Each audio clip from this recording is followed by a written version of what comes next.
This podcast is brought to you by Most Valuable Podcasts, leading the league in podcasting entertainment. What's up?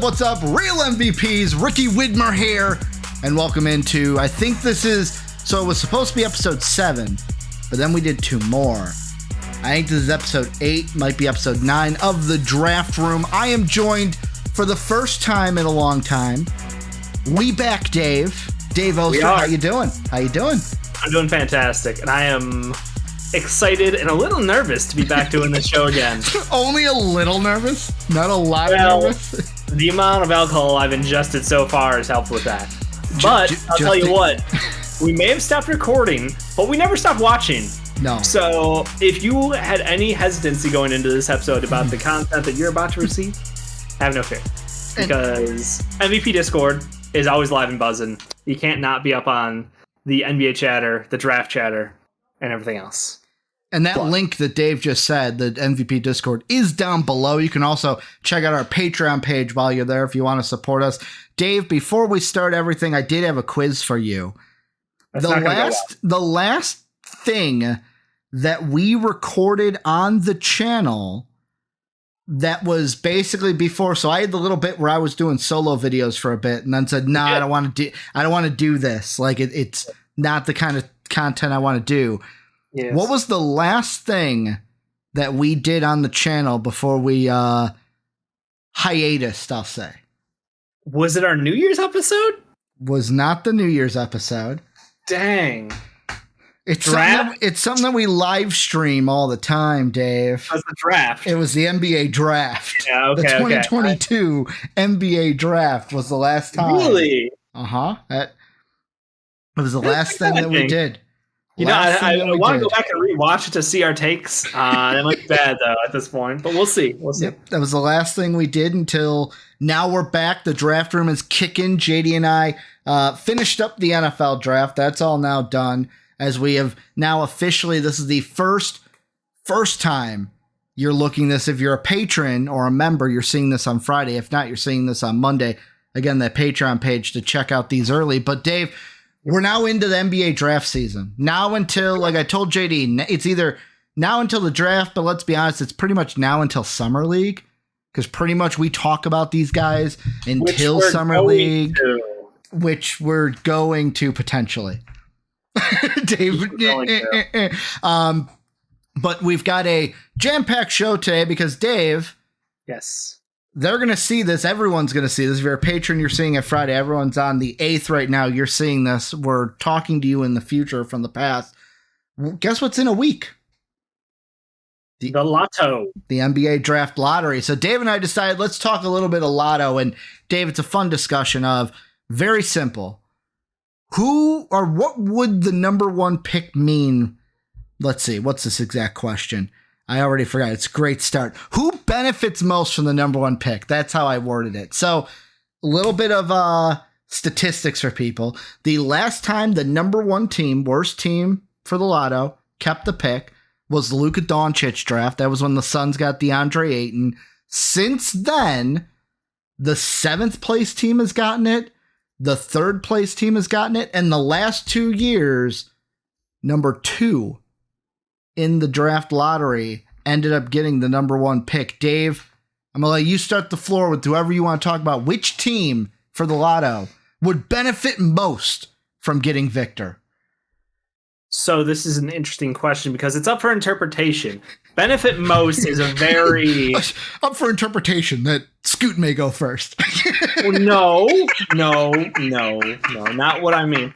I just mean benefit most is it could be interpreted in many ways. Like benefit most immediately, benefit most long term, benefit most. I think as far as a franchise, very different questions. So I'll tackle it from my angle, and I'm curious to see which way you go because I think the obvious answer is you go straight to the bottom of that draft and you go, well, who's the teams who just missed out on the playoffs? Who could use the best prospect we've seen since LeBron James being added to a near playoff caliber roster? I think the idea of Zion Williamson standing next to Victor Wembanyama is very interesting. And look, is it likely to happen? Absolutely not. Will it happen? Almost definitely not. Well, when almost you say assuredly not. when you say standing next to each other, you mean in photos on the bench because Zion's not going to play, right?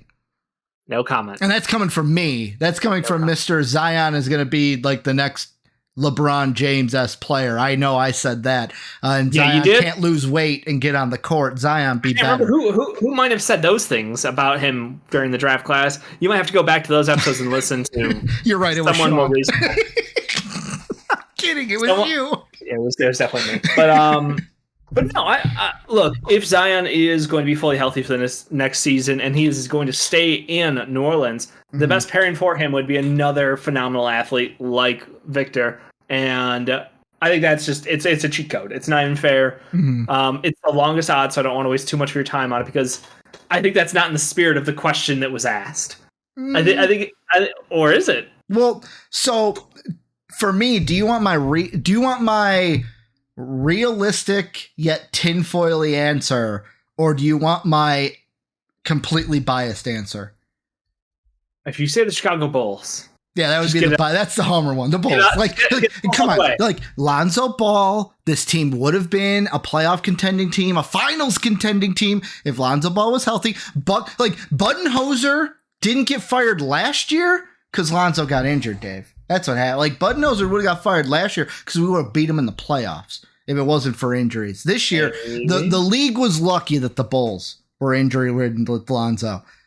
Why not gift it to us? Why not us? Give us D Rose again. Why not us is our slogan. Doesn't look good. Doesn't feel good. Why not us? Realistically, though, and yet again, this is one that people are going to be like, guys, probably not going to happen. But to me, makes the most sense. The Dallas Mavericks. And jumping from 10 to 1 in a lottery protected pick that goes away if they fall out of that top 10. Yeah. Which would be very easy because every year there's an average of what? 2 point something people who jump up. Yeah. I feel like Dallas is like most benefited because you're pairing Luka and Victor then, and you're setting Dallas up. Yeah, regardless of the Kyrie situation, you're good to go. However, there's a part of me of Adam Silver. You're gonna have to bleep that one. I will. There's a. Do we have to bleep that? I mean, I gotta bleep yours, but do we have to bleep mine? That's the question. But yeah, it's like, so the Dallas Mavericks work because you're pairing Luka and them. However, does Adam Silver? That's going to be hard to get used to, Dave, because I'm used to saying a certain other name for so long that shout out, Jake. I just look at that and I go, they're the team that like would benefit most, but does Adam Silver hate Mark Cuban and want to hold it against him? That's why realistically, Soapy, cover your ears. The Houston Rockets make the most sense, Dave, because not only is Houston, it's not like the LA, the New York, the Chicago market, but it's a big market in Texas. There's rumors that Jaylen Brown and James Harden could be going back to Houston. You get one returning, one new. Yeah. Well, I mean, one's going to play with his old coach. The other one's coming back to Houston. Get both of them. Both of them with Jalen Green, with Victor, with Alperen Şengün. This team might be an instant playoff team and could be competing for things very, very, very, very soon. Well, those are a lot of ifs. Yeah, and a lot of situational maybes. But I do like the picture you're painting. I am a fan of the Houston Rockets competing. And I do think that Houston's a franchise that when they're good, it's great for the league. The James Harden Rocket years were incredible. He helped revolutionize the league. Where Steph Curry started the 3-point, like, I don't want to say trend, because trend makes it sound like it's when less he changed the game. But he changed the game. Steph Curry changed the game, notably. James Harden then took that in Houston with Mike D'Antoni and evolved. And said, how can I travel? How can I travel? How can I get to the line 18,000 times a game? How can we play without a center? How can we continue to evolve this game? And it was incredible for year over year watching that team change and evolve. And they were the ones who gave the Golden State Warriors their greatest challenge, taking them to 7, only for a streak, an unheralded streak an unparalleled streak. Still happened, though. Missed threes, which is bullshit. And we all know it. James Harden hit a three and they waved it off, and it was bullshit. And the refs, yeah, I knew you were already going for that pad. Yeah, I'm going for the pad.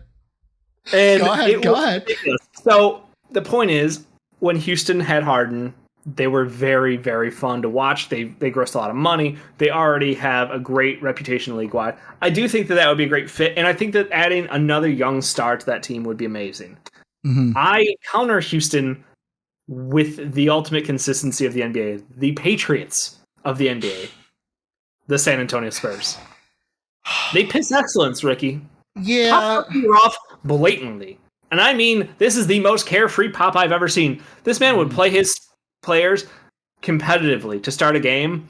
Third quarter happens. He's like, feels like we shouldn't really be in this game real quick. Let's just go ahead and bench. If you watch his lineups, he is an evil genius at times with how to lose a basketball game. When it comes to the Spurs, I don't have an issue, but I have a question. Well, it's not that it has nothing to do with the sexiness. It's just to me of like, does the NBA owe them a pick for how Kawhi Leonard left them? Not even that. Not really. Like, it's been a couple of years. How long is Pop going to be coaching? That's to me, because like if Pop isn't going to leave for the next 5 years, like if he's still going to be coaching for 5 years, I would love to see what he could do with Victor. However, is this going to be like well, hey, next year's going to be Pop's retirement tour. We're going to give him Victor as like here you go. Like Pop is leaving. Here's your present. Stamp on him. Yes. However, I don't necessarily think Pop is going anytime soon. I think that Pop strikes me as the kind of guy like Brett Favre in the NFL. Wait, retirement? That means I got to go sit and do nothing? I'd rather be coaching. Allegedly. Like, I don't know, Pop. Pop, you're welcome on the show whenever you want to come. But yeah, like, you mentioned Brett Favre, so I have to use the word allegedly. Yes, allegedly. Don't sue me. But I mean, the thing is like I'm not buying in that the end is near for Pop. I think Pop's going to be around for a little bit longer. I agree. At least 3 years. He's heavily invested in the NBA. He's having more fun now than ever. Mm-hmm. Well, maybe not winning championships fun, but like he's kind of let loose in his later years. He's making fun with the situation. He's having fun, and that's good. That's good to see. I mean, for a guy who has had a lot of trouble in the last couple of years with his personal life, it's good to see him on the sidelines, not taking himself seriously at times. So, very happy to see Pop stay in the league as long as he wants to stay there. I think it's an open-ended contract for him. But again, it's not the sexy pick. It doesn't drive the ratings, perhaps. Well, I mean, I'll ask you. What team out of the lottery would drive the ratings is my question, because we're talking about the Pistons. So by who already have 5 guys who are like 6'8" or taller, and you know they've invested heavily in the big role. Well, that leads me to what I was. Fun, but that leads me to what I was going to kind of ask you too, and I'll go into this because you asked me the question. I'll ask my question, then go into it. I think this is the first draft where you and I talked. This is the first time we've had a player at number 1 of this caliber since LeBron James. Like Zion was kind of it, like talking wise. Like it was always like in mock drafts. It was a 1, and don't even talk about it. We just on a 2. This one and is then truly because RJ Barrett was clearly not number 2. This one was truly like this is the first time we're going to see a generational talent like LeBron taken first. I look at it though, and I go, I think Anthony Davis. Then technically, right? He was the next guy up, who was the undisputed. Yeah, I guess like he's the only one I can think of that was like you're the number 1 pick. Like in 2018, it should have been Luka. But it was DeAndre Ayton. And I mean, I look at this and I go, so you say like, what would drive the most revenue? That's why I'm thinking, so for LeBron, it was easy. LeBron's from Cleveland. Cleveland stinks. Give him to Cleveland. Like it fit. Chicago. Derrick Rose coming up. Give him to Chicago. Vic doesn't have any allegiance. Like he's not from here. Boys. Well, yeah, okay. Like I'm talking like he's not from anywhere in the U.S. Yeah. So that's he played for Tony Parker's team, and he didn't lead that team. I believe though there's a head coach affiliation or a coaching affiliation as well over there. So like I agree. There's no direct 1-to-1 like who is the French team of the NBA. Mm-hmm. I don't know if there is. I mean, but if you want to talk an international team with international quote unquote talent, look no further than the Charlotte Hornets and LaMelo Ball, the Australian product out of Chino Hills. Cough. I just could you not have fun? Would that not be must see TV to see LaMelo Ball and Victor? It would be fun. But it goes back to the question of, and yet again, I'm coming at this from conspiracy theory land. Because I'll be completely honest, I think the NBA draft lottery is rigged. Yep. I think it's rigged. Sometimes they go, okay, we'll make it seem like an actual lottery. It doesn't matter who gets this pick. There are some years, though, where the commissioner gets his hands involved and goes, no, this team gets the number one pick. We need this. And like for Vic, I think is this the perfect year for them to get their hands involved? Give them to a New Orleans, give them to a Dallas to drive a playoff revenue. Or is it a perfect time for maybe the Hornets, but like the Spurs, Houston, like I mentioned, Portland is another one, like a team that's near the top that it's like we can give them Victor, and within 1 to 2, maybe 3 years, it accelerates this team into being a playoff team, making everything more competitive, giving more, what's the word I'm looking for? Making the play-in tournament more must-see because it's more highly contested. The most must-see NBA TV. Mm-hmm. It is Christmas Day games, and it's a playoff tournament. Those are the two best games prior to the actual playoffs happening. Mm-hmm. They're a massive success. Well, I think the question is would you rather give him to a team like Dallas or New Orleans that is a play-in team, is a playoff team most years, or do you want to give him to a lower team that you can boost into there? Traded. Okay. I hate to be that guy. Who, Dame? Yep, I want Dame traded. If the Blazers get number one overall, it is Simons, it is Sharp, it is Nasir Little, and it is Victor. Okay. I don't give a shit. I want to restart. I want to. Here's ground zero. We have one large contract, and you can get back a incredible amount for Damian Lillard. And we appreciate everything Damian Lillard's done. He's a massive part of the city, this reputation, this franchise. He helped build the culture here. Yeah. But times are a-changing, and he needs to move on, and we wish him the best of luck. So then I wouldn't give him to Portland. Because that, to me, it's like okay, long-term investment, but like... Do you think, Victor... Let me ask this question, because you're talking about that like it's going to be... I think this is conspiracy theory time. I think that this is the year for it. You're acting like it's an instant boost. Are you saying that Victor is going to help a team pick up 7 wins, 8 wins, 10 wins in the regular season? Do you think he's ready for that level of competition?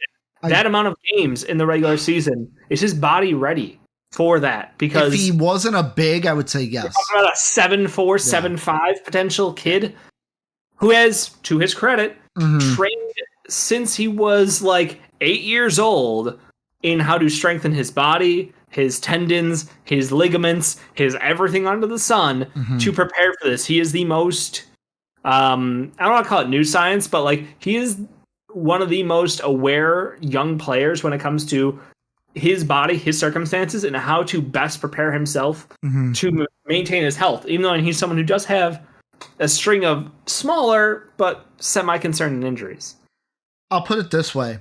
The reason why I say I don't know is because if he was a point guard, shooting guard, if he was a small forward, I'd be like, yes.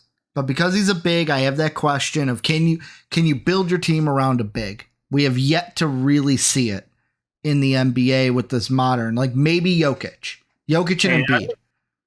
Thank you. Right? Jokic and Embiid. However, Embiid, knee injury. So we'll see if that even pans out. Or if they're shopping the whole team at the end of the year. So Embiid, similar in the fact that we're talking about an injury-prone big. And Giannis. Well, Giannis isn't really like... Giannis is his own fucking category. Well, and get on the book, Ricky. And that's the thing I wanted to bring up is I'm not saying this is like... I'm not comparing Vic to Giannis. But I think that the ceiling... of like what your team could be with Victor, it like it may go the same route as Giannis. Like Giannis came in, they were still not a great team. Yep. Then they made the playoffs his second year, but went back down to 12th in the conference the year after. It took until year 4 for things to start clicking. Now, if he goes to a team like the Rockets and they get Jaylen Brown and Harden and they don't have to do sign-in trades for either of those guys because they got the cap room and they get Vic, then yes, he could probably instantly right away. They could be shot up into like the playoffs, but not mainly because of him.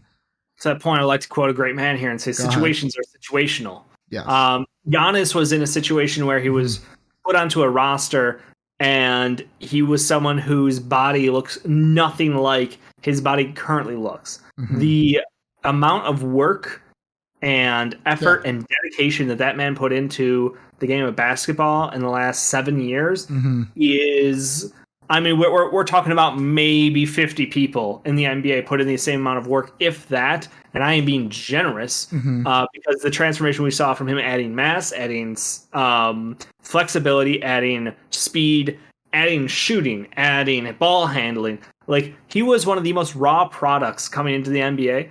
And it was very clear that he just had that it factor, that drive to get to the point where he is now, an MVP, a champion, and still growing his game, still fighting, still giving the media shit. Yeah. To that point, like, Victor is in a position where everyone's talking about his frame. And I think that it is good and bad because on the one side, we end up with a young talent who is, like I mentioned earlier, so aware of what he needs to do to maintain his health and work on himself. But he's also been coached up since that young age. He's been paired up with Dirk Nowitzki's shot coach since he was like 14. He has advisors. He has his whole staff around him. He is doing what LeBron is doing, but he is, not 38 or 37. Yeah. He is an 18-year-old. He's so far ahead of the game that I have no concerns. I know he's 7'4", but I have no concerns because freak injuries will happen, and that's unfortunate. But this is a man who has dedicated his whole life to this game and to prepare himself for that. So I don't have any health concerns with him. I have no issues with his frame because I think that he will grow into it. It's a matter of time. That's why I'm like, year one, he's going to put up great numbers, but I don't know that he's a year one guy who will flip a team into like a deep playoff contender. He's an addition. He's a massive addition because he just does things that no one else can do. But do I expect him to take, like, Luka didn't even, like, come on. Like, Luka was the MVP of the best competition outside of the NBA. He was the most decorated player we've seen come into the NBA. And he couldn't even take a team from, like, the dregs of dregs to, I'm going to compete for a championship right away. It's taken him a little bit of time. And obviously the roster construction around him has been awful in hindsight. And at the time as well.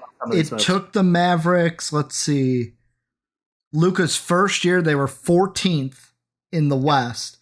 Second year, boom, they're 7th seed and been in the playoffs ever since. Well, except for this year. And again, it's Luka was special, and Victor is playing against lesser competition, but he's also just a different prospect entirely. Yeah. So, as much as I like the idea of like he's gonna flip a franchise. He is a franchise centerpiece by far.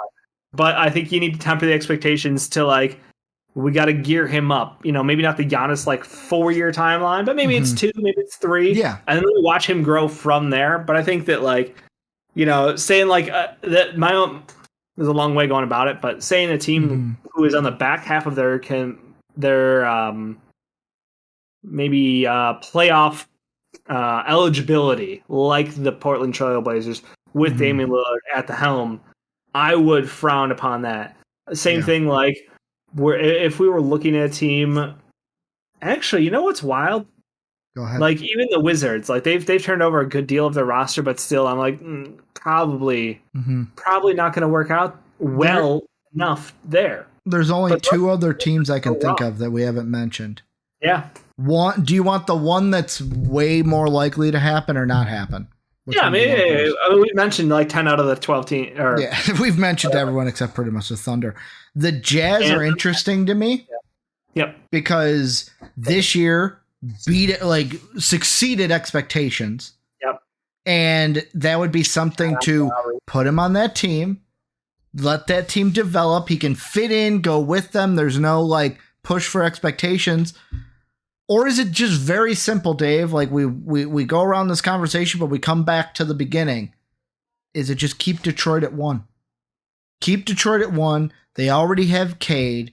You gave him. You believe in Jaden Ivey, he's also there. Mm-hmm. Not going to get into that today. They do have Duran. They do have Isaiah Stewart and Wiseman, Bagley and the Bagman. They've got 5 guys who play the same position almost. But Vic shoots them too. Not instantly, but like him with Cade, and yet again, is this Cade injury just this year? Is it a thing we need to worry about? The crazy thing is, and just to give everyone context who's watching, he's basically had this injury for multiple years. He's been playing through it. It's been an issue with him that he's just finally getting addressed. So if that's true, and to our understanding it is, then we will see a healthy Cade for the first time in a long time. Yeah. And if what we saw at the end of last year was anything close to what we could get for a full season, Pistons are going to be fantastic going forward. Like they're going to be one of the most fun franchises to watch. So yeah, absolutely. If you could add in him, I just don't know what you do. Like they just have a logjam at a position that just is unfortunate because they're just hoping that one of these guys hits. They love Duran, great. Wiseman was a great steal as far as an opportunity. Like go ahead and roll the dice on some seconds. Why not? But it's just a weird roster right now because they haven't solidified enough positions. I'll let you go first, and then I'll do it. Give me 3 teams. Anybody but the Raptors, baby. Anybody but the Raptors. These are like your 3 teams that you would most want Victor to go to. Number 1 being like that's where he has to go. That's it. Ricky, where are we? Chicago. Number 1. Number 2. Pick. Number 2 is the Spurs. I'm a believer. And number 3, it's a toss-up. I'm gonna cheat. It's between the Pacers and the Magic. I love the Magic. I've loved the Magic for a long time. Unfortunately, I love Fultz. I love the fact that they took a chance on Bol. J.I. off the court, don't want to touch it, but on the court, very, very amazing prospect. Who they have this year's Rookie of the Year, the 2023 Rookie of the Year. Paulo and Franz, Wendell Carter Jr. They got my guy. We all know how much Dave loves Franz. I do. I know. He was the best player drafted. He was the best player in that draft. He is the best player in that draft. Come at me. I just think that's a roster where the coach seems right, the talent development seems right, the culture seems right, and I would love to see him on there. And I know that means opportunities taken away for other people. They're going to have to shift some pieces out of town, which is fine, because that lets them build long term, and I'm all about that. But the Pacers, just give me Halliburton, Ben Mathurin, Duarte, Victor. I don't care. They played 7 point guards at one time. They don't care. Carlisle is a genius of tanking. And I think that him and Halliburton would be a playoff team. I do. I think that's one team where a lot of people don't understand how good Halliburton is and how good they were when he was healthy. A Pacers team, when they're trying to win games, will be a playoff team this year. I know the East looks like it does right now. That could be a playoff team next year. There was a lot of tank. I feel like there was a lot of tanking though this year, just because there's Victor. Yes. Obviously, Dave, I really want Victor on the Bulls.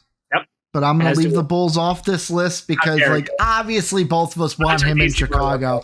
It's better if you do it than I do it because that's just low hanging fruit for me. And the man who I go hard in every Bulls game and just. I go hard into the Bulls. Everyone know, Dave, when you say it, it's oh, well, Dave's a Bulls fan, but when I say it, it's there's I'm sweating homerism and it angers people. So you're a chainsaw level Bulls fan. I am.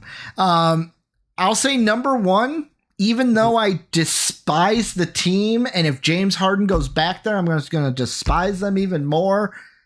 No. The Rockets, especially if they even like if it's a realistic chance that they get both Harden and Jaylen Brown. I know the playoffs have to happen and stuff, but like if that's a realistic chance, they're probably the team that would be number 1 on that list. Number 2 on that list. See, number 2 is hard for me. I would say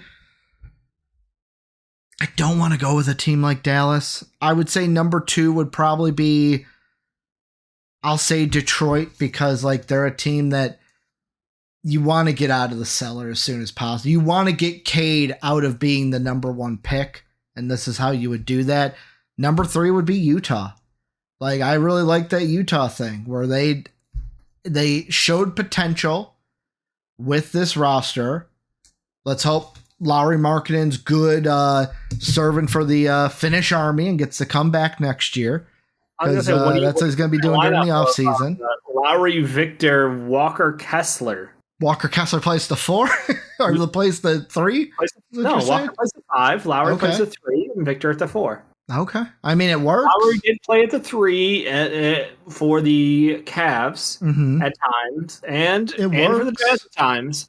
They did have lineups with Kellyo and Walker and Lauri at the same time. I can't say they were effective. That's a tall lineup. They got beat to on switches, but is it worth it? If there's a head coach who could try it, it is Utah's game. Danny Ainge is a madman. He is. I forget that. Oh, that's the problem. Danny Ainge the war chest is there. How many picks is he going to get for that pick? Yeah. How many picks is he going to get? He would never. Dave, let's move on away from draft lottery into more of a prospect. And the guy let's focus on is he has declared for the draft. I think it was earlier this week, maybe end of last week, very recently. I want to say it the way I've been saying it, but I'm trying to think about it in my head. Emoni Bates. Emoni Bates? Is it Emoni or Emoni? Emoni. See, I wanted to say Emoni because that's Emoni Bates is what I've been saying, but it's Emoni. I know it's Emoni Bates. Dave's like, I got to check it. To see if we're right. Reopen the tab. Basically, what we're talking about today with Bates Dave is he's declared for the draft. We don't know if he's signed an agent. Many players are declaring for the draft to go to the combine, and then some will leave, some will stay. The question today is, will Bates stay in the draft? And more so, Dave, should he stay in the draft?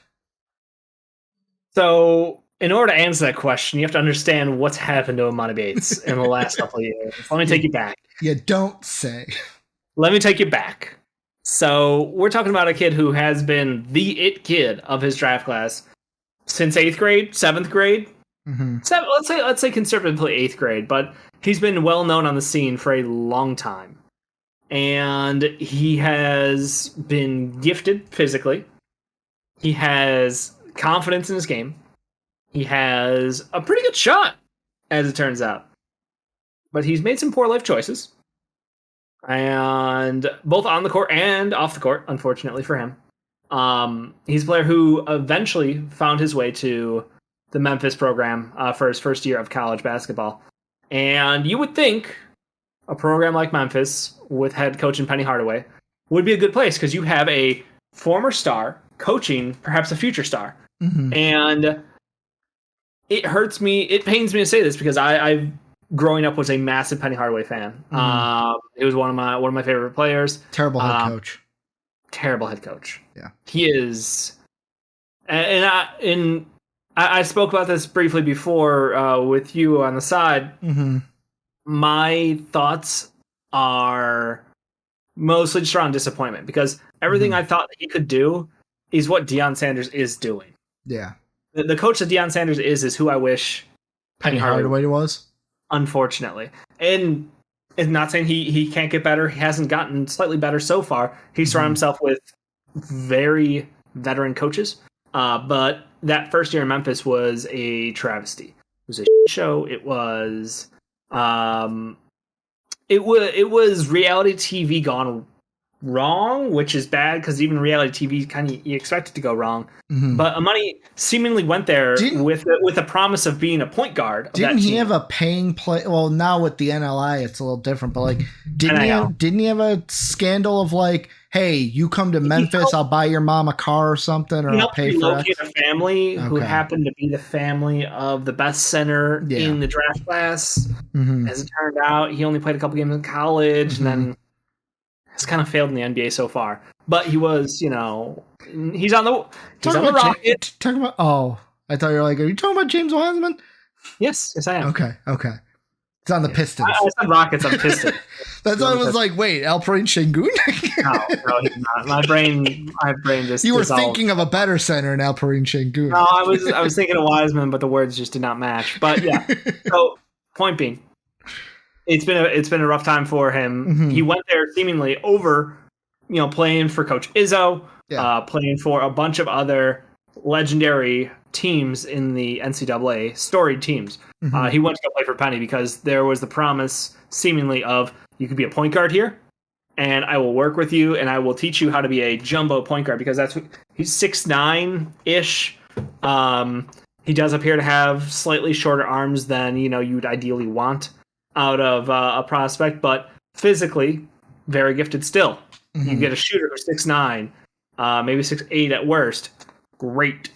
Still awesome. The way he shoots, the confidence from 30, 35, 40. There's no fear in his shot, but he was a failure as a point guard at Memphis. And then I think he learned a lot from that experience. It was almost like a handshake deal where halfway through he was like, hey, this isn't working out great for us. Or there was, an injury. Time passed. He moved on. Eastern Michigan, him, Noah Farrakhan, two guys who had unfortunate first stops in their careers, hopefully rehabbing that at Eastern Michigan. This man had the greenest of green lights you've ever seen at Eastern. I don't know that he knew he had teammates. And I 7.7 attempted threes a game. Like I Eastern. Said, up from like 4.9 at Memphis. He has a modern shot diet.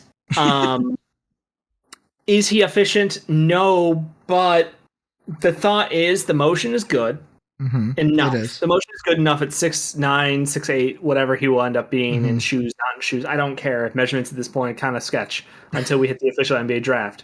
Point being, his size, his ability to shoot the long ball, and his ability to ball handle at that size. Both impressive. Can he finish at the hole at an efficient rate? Questions. Yeah. Can he be anything more than just a large shooting wing?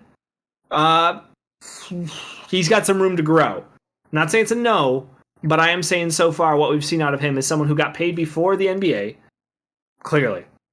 I'm sorry, allegedly. And someone who has made some poor off the court decisions in his life. Obviously, Google him if you're unfamiliar. I'm not going to get into detail at this point. But there's a reason we're still talking about him. Yeah. He was the number one prospect in his class for a long time. He's extremely talented. And there's still that glimmer of hope. Because as anyone who's looked at a prospect, you see sparks. You see fragments of like, oh, we could make that work. If we got our hands working with that guy in our system, in our locker room, in our training staff, our strength and conditioning, we can make this guy a stud here. And somebody is going to take a shot at him in the second round. There is no way that someone with his pedigree, his past performance at all this AAU, international tournaments, everything he's put on tape, I understand the concerns. They are red lights, red flags everywhere. But somebody's going to pull the trigger. Somebody is, and I'm going to say this, Dave, and this might be both these players. I'm not comparing him to the player. They like you off the court issues. They are completely different. Yep. But in concept of first round talent or first round caliber talent going in the second round, I believe that Bates will be looking at the pick just like we looked at the Audasumu pick. Go ahead. Strong disagree. Go ahead. I would like to rewind your statement. From talent to potential. this level of potential. Potential. Good. Because that's all it is right now. Yeah. He is got so much potential to be an NBA stud. But here's So I say that, but then here's the asterisk, and this is the most important part. Sure. Only if he goes to the right team. I agree. To me, there is very few teams that I would want him on. Immediately, Dave, and this is not just because I'm a closeted Warriors fan. Well, the Bulls aren't in. They took a guy like this last year. Mm-hmm. But I think about it and I think of their leadership on the court. I think of Steve Kerr. I think of that front office. And if they like the potential, they're a team that I could see going, let's take a swing. The Lakers, they're that's another one where it's like, just because of LeBron, if LeBron likes him and LeBron would be okay with him, thinks it could work, maybe he could work there. Other than that, Milwaukee's interesting because I do feel like even with Giannis right there, Giannis, Drew Holiday, Chris Midd, even with Bud fired and another coach coming in, that leadership on the court is still there. The Bucks have it, the Warriors have it, I would say the Bucks have it, and they enjoy taking projects. Remember, they drafted Marjan Beauchamp, someone who is older. They traded for Grayson Allen. Okay, let's not. He's not a project. He was a no, not a project. But I'm saying more on his wasn't off the court issues in the same way of Bates, but he was another player that had personality issues. I'll say with him to where his personality clashed with people. Bucks didn't care. They said no, we want him. He's a dog, and we want him. Still positive on the court. Yeah. I agree. And that's the thing. It's a game of weighing the risks. Mm-hmm. Is he going to benefit you on the court more than he will hurt you off the court? I just meant as a team that will be interested in projects. Okay. Giannis was a project. Yeah. Marjan Beauchamp drafted in the same vein. Someone who was a older player playing in the G League, and someone who had incredible athleticism, measurables, and seemingly very smart as far as picking up the game of basketball. Mm-hmm. But it just they need to work with him on putting it all together now. He's someone who is, the old joke of 2 years away from being 2 years away. Mm-hmm. I think he's someone who has that potential because he's just that kind of an athlete, that kind of a defender, that kind of a mentality on the court. So I like the idea of the Bucks drafting someone who could be a bit of a project, but has that upside to him. And they're an older team who is trying to keep the window open for Giannis. Mm-hmm. So someone who can hit threes. And again, you look at Bates's 3-point percentage, and you're like, what are we talking about? 33%? No, that's 33% when you're playing 1v9. Yeah. Shit, at times 1v10, 1v11, depending on how much he pissed off the refs that day. Also, the thing about his threes that I do want to mention, I know the Memphis was a small 18 game sample size, but he took nearly if we're rounding up, almost 4 more attempts in 10 more averaged minutes at Eastern Michigan. Yeah. The percentage, nearly the same, 39%, 32% to 33%, nearly identical. And again, he's not going to be option 1. He's not going to be option 2. He's not going to be option 3. Yeah. He might be option 4 at best at points playing with the bench unit. So that will be his role to start. And I'm not capping him at any point. Mm-hmm. I'm just saying that is probably a good starting point for him. You remember when Jordan Nwora came into the NBA? I talked about Jordan Nwora being a bucket back in college. Yeah. Dates us a little bit here on how long we've been doing this. Mm-hmm. But J-Dub will respect that at least because he and I both shared our sentiments about Jordan Nwora in college being an absolute bucket. He was at Louisville, right? Louisville. Yeah. He was at Louisville. So here's the thing. He came to the NBA, got on the Bucks. Lucky for him. He took all those garbage minutes and decided that it is my life's mission to chuck threes. And I will not pass. And I will not pass an opportunity to chuck a three. That ball gets into my hands, it's going at the hoop. You are correct. So I don't think it's necessarily a bad thing, but you got to understand that if he got on a team like the Bucks, he's playing in a system where he's not expected to do that much. They're not going to overwhelm him day one. It's not like a day one start. Like if he was drafted in the top 10, like he could have been had he had more success out the gates in college, then yeah, there's pressure, there's expectations, there's all these things. But he's in a situation where, due to some unfortunate circumstances, he can come in and grow with a team, grow with an organization, hopefully together find a place where he can contribute as a, I don't know, if you think he could be a high starter, if you think he has more potential than that, great. But I do think that he has a skill set and an NBA body. Now, here's the thing. His athleticism is kind of terrible. Notably terrible. I think he had a lower standing vert than Walker Kessler, which is embarrassing, to be honest, because that man lacked athleticism. Just Soapy will never let you hear the end of it, regardless of how good he is in the NBA. So, like, got to work on it. That's not impossible. That's a nice thing. You can work on that. You can work on your conditioning. You can work on your strength and training. All these things are fixable. His shot's good. You just got to coach everything around that. Well, and there's a team I'm thinking about. And I think they'd be a good fit because I like the leadership they have on the court. The thing I'll ask first is, in your mind, Dave, if he's a second round pick, 100%. Do you see him being an early second, mid second, late second?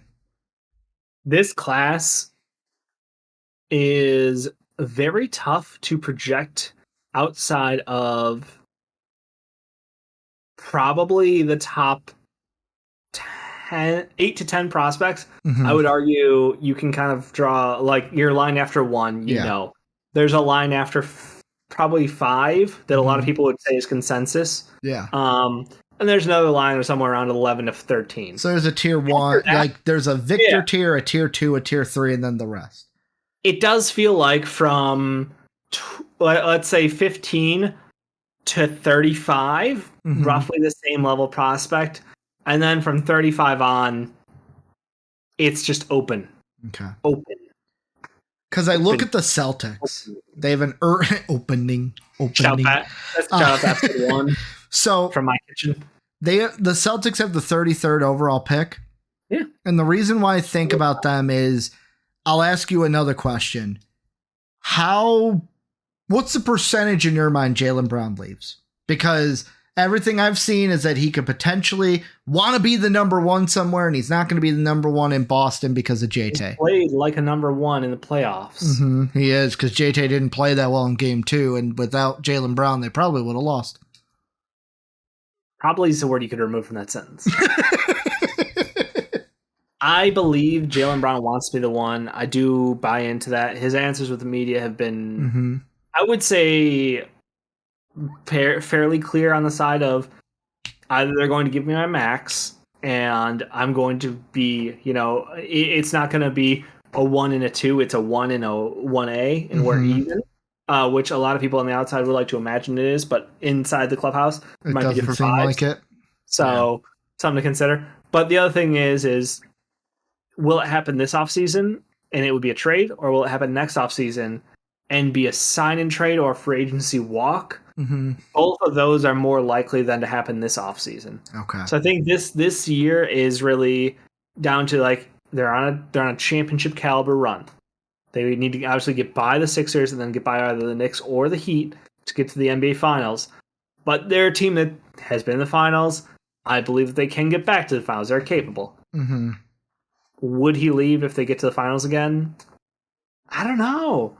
I don't know if he forces his way out after a second Finals appearance in 2 years. But would he leave in free agency the following year, depending on if that was a disappointment or a success?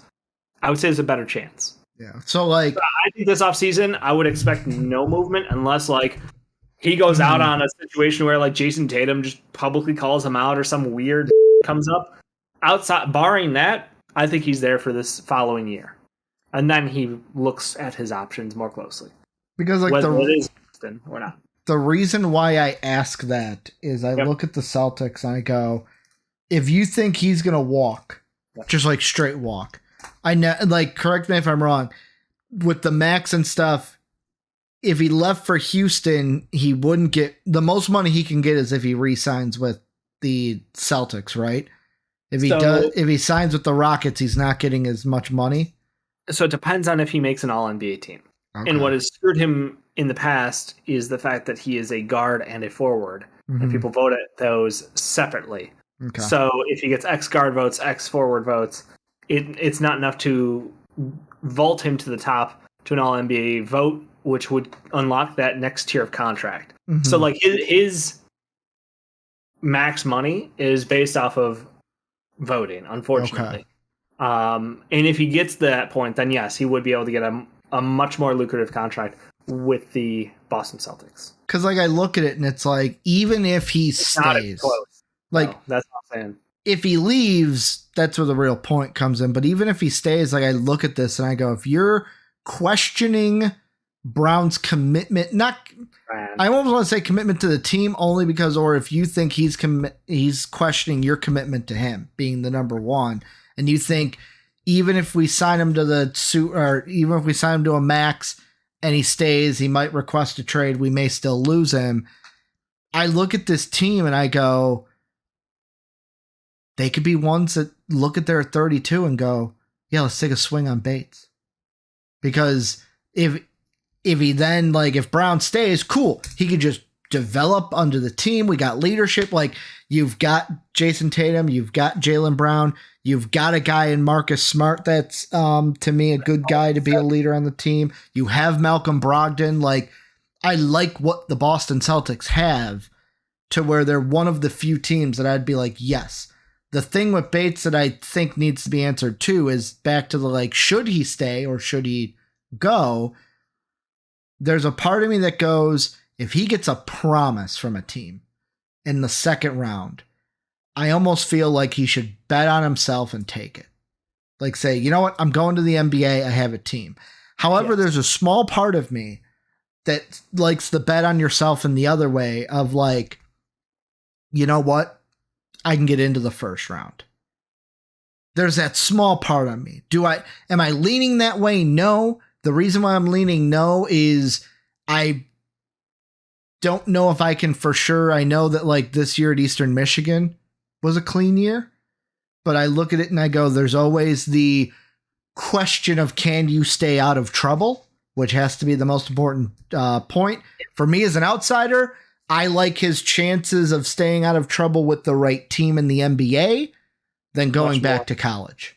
I agree. It's easier in the NBA. You're with the team. You are with NBA staff, trainers, coaches at all times, almost, as seen by Memphis. I was going to say, if he goes to Memphis, then no, I'd go back to college. Like, if they're the promise, no, I'm going back to college. I'll test my luck in college. Bite my tongue. That whole situation with John needs to be said. We know why. Why. Yep. So, should he stay or should he go?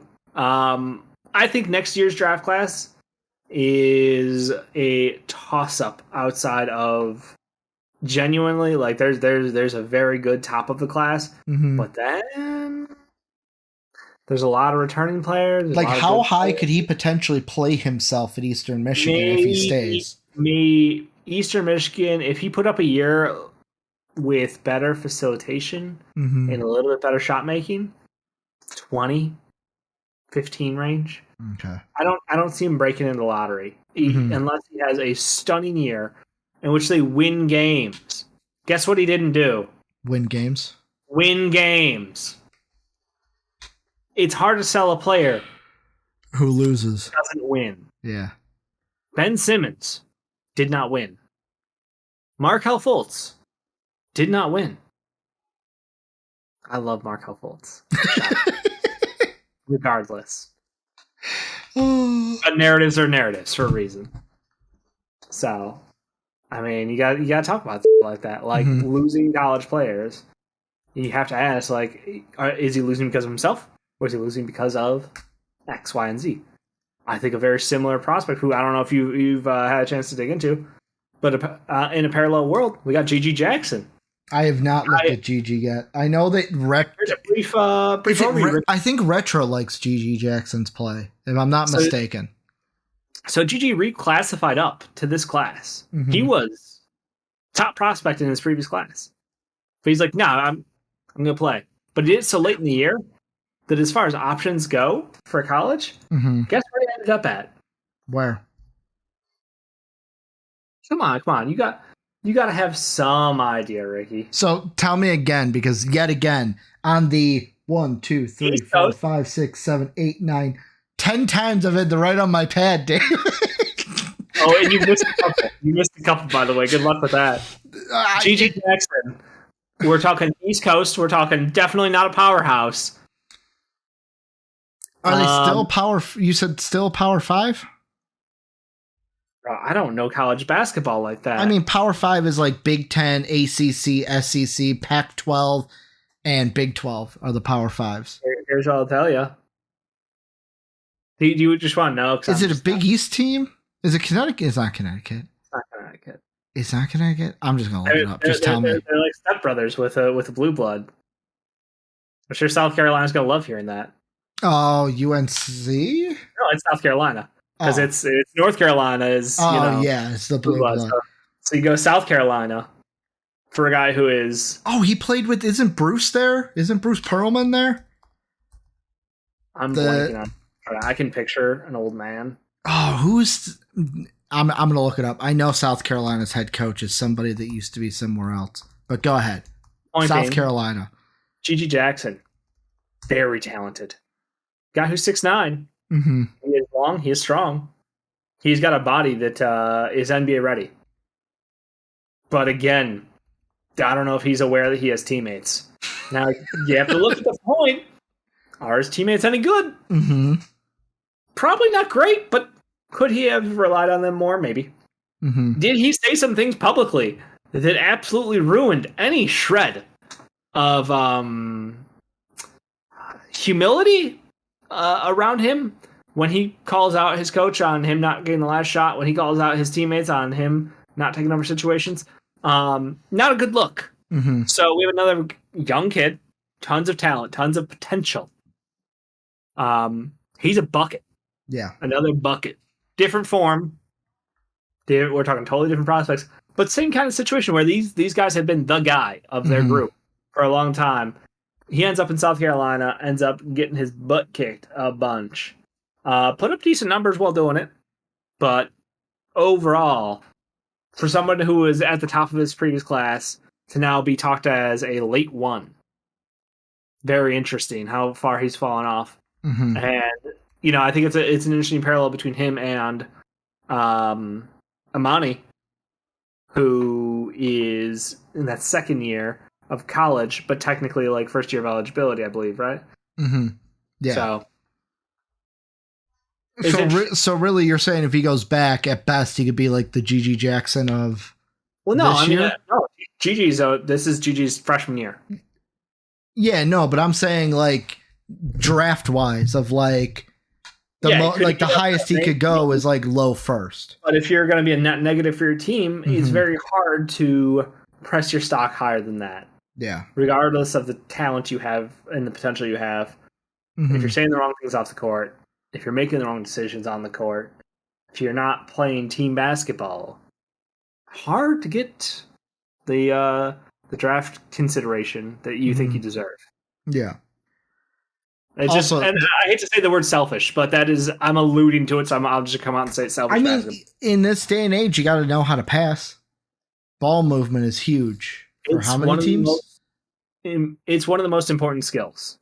It is to be able to understand where the ball is best on the court at any given point in time, and how to move the ball. Because not every time that you get the ball in your hands means you should shoot it. No. And basketball IQ is something that can be taught to an extent, but as we've seen from many professional basketball players, it is not a given. Yeah. Also, the coach I was thinking about was not Bruce Perlman. Frank Martin used to be at Kansas State way back in the day. Like, Dave, if I showed you a picture of Frank Martin, you'd be like, oh, I know who it is. The reason why I'm like, oh, they have a coach that I used to know is because this year I was watching either watching the tournament or a conference tournament, And I saw him on the sideline, and he looks different because I believe he had pancreatic cancer, was Frank Martin, and now he's shaved bald. So it's a very like the face. It's like when like the face is still the face, and you're like, I know that face, but he don't look like who do I like? It's like, oh, that's who that is. It's like I just was like, oh, he was at South Carolina. That's why I was like, when you said South Carolina, I knew they had a coach they knew about. Any final thoughts that you think you need to share about Bates? I think the NBA draft, just in general, about prospects who were highly rated and have fallen off of expectations or missed expectations. I would say that the media, Reddit especially, as far as a fan base, it's very easy to pile on these kids for that 10, 15, 20, 30 games and try to make that their whole world. But a lot of these NBA coaches, NBA scouts, they're looking at the whole package. They're looking at what he did in AAU. They're looking at what he did in high school. They're looking at what he did in Nike tournaments. They're looking at what he did internationally, if there's experience there. They're looking at what he does in practice. It's so much more than just that slice of games to who this kid is. And when you hear about the stories of like how that situation kind of evolved itself, like I can't wait to hear more about Bates' time in college. I can't wait to hear more about Gigi at South Carolina, because it's one of those things you won't know till after, but like there's a reason there's still interest in these guys. There's a reason why one disappointing year is not a write-off. You know, all the jokes about like, oh, he'll be great in China or all that bullshit. Like, nah, they have legitimate talent. There's a reason. Can they make it in the NBA? That's in their hands. Yeah. And I think it's worth a draft pick for Bates. And that's why I want to talk about him today, is because I think he's got an NBA skill. The question is, can he get himself to the point where he is an NBA player? Yeah, that's the thing with me. I just feel like when it comes to Bates, watching his film, this really being like I should have probably said this at the beginning, but people learn this is, so Dave has been living basketball, living this film with me. I'm coming over from football. I've been diving in on football. Recently, this last week has been like, okay, I can dive in on the NBA for the first time. And like all the Emoni Bates film that I watched, I like the scoring skills. I like the skills of driving in, spin move, layup, his shot. The facilitation was non-existent, like you said, and that's a problem. But I think that for him, the biggest thing is and this is not in your hands, he's got to end up in the right spot. I think if he's someone that ends up on the wrong team, there may be a chance it's like, oh man, if he would have ended up with team XYZ, would have been a way different career for him moving forward. Which, to asterisk that, if it's pick 50, and he gets a call from a team, or his agent gets a call, you think they'd be like, we'll wait it out. Where we'd rather go undrafted and have our workout with a team and sign with our choice rather than be forced into a contract with a specific team in that range. So that way he can hopefully find his fit, because that's something that players do more often than not now. Late in the second round, you just go, the contract control is not worth. I can go work out for a team. I can go earn a contract, and I can play my way into a situation that's more beneficial to me and of my choosing. I'm going to go next level on that, because to me, I would definitely bet on myself and see if there's a team out there. If I didn't think the situation was 100% right, like let's say, and I'm going to say this because this is the one team, like I said before, we don't have to talk about why, but they're the one situation I wouldn't want him in. If Memphis called me and said, we want to draft him, I'd say, no, thanks. I'll bet on myself.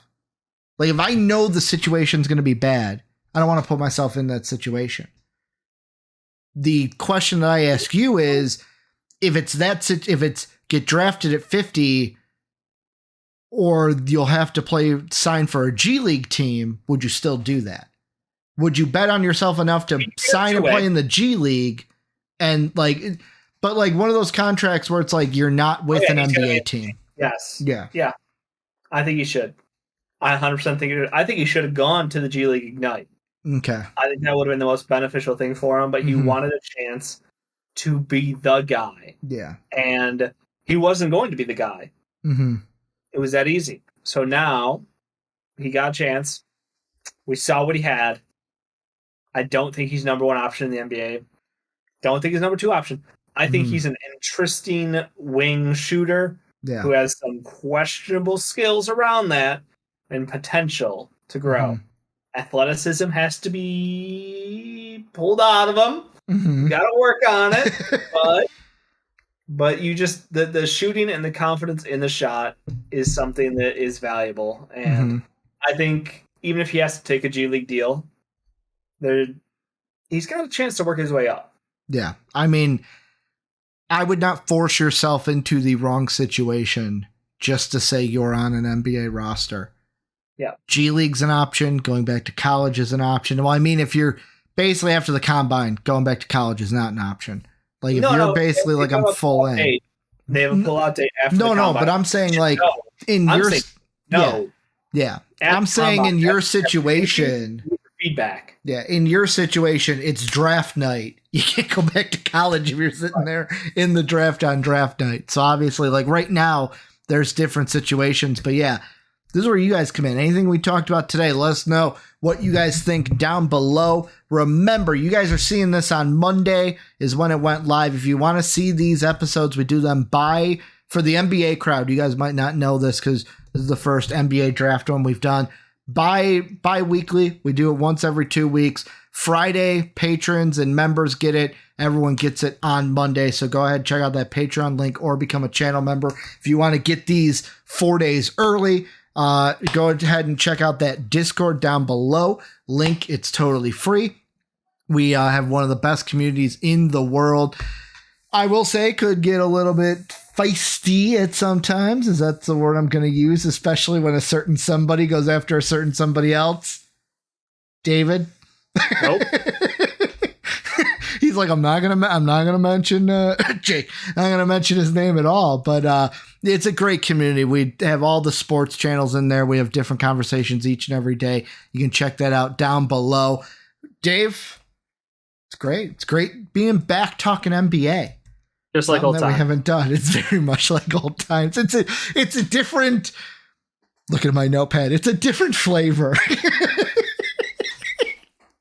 I made a lot of edits for you. I apologize for the extra work. That's the thing, though. That's why I have my trusty notepad, though, because it makes it easy. Notepad, and I have my trusty wine glass. Here's the question, though, and this is what I want. This is a special comment for those. Count the ones I missed. Because I thought about that halfway through of like, I don't think I caught them all. But here's the thing. I think some of those, because there's some times where like when we were talking at the same time, like I wonder if you said it and it didn't pick up. I'm hoping that happened for most of them. But count how many I wait missed. For my mic too. I gotta work on the mic placement again. Got it back in the habit of talking to the mic. We got to get into the full swing of things, but thank you guys for checking this out. Let us know what you guys think down below in the comment section. Dave and I will be back in 2 weeks to talk more NBA draft for you guys. As always, have a good day, everybody. Peace. As always, we'd like to thank the people that make these videos possible, our patrons whose names are displayed on the screen now. If you would like to become a patron, go ahead and click the Patreon icon in the bottom right. And if you'd like to check out another video from MVP Sports, hit the video in the upper left. As always, thanks for watching.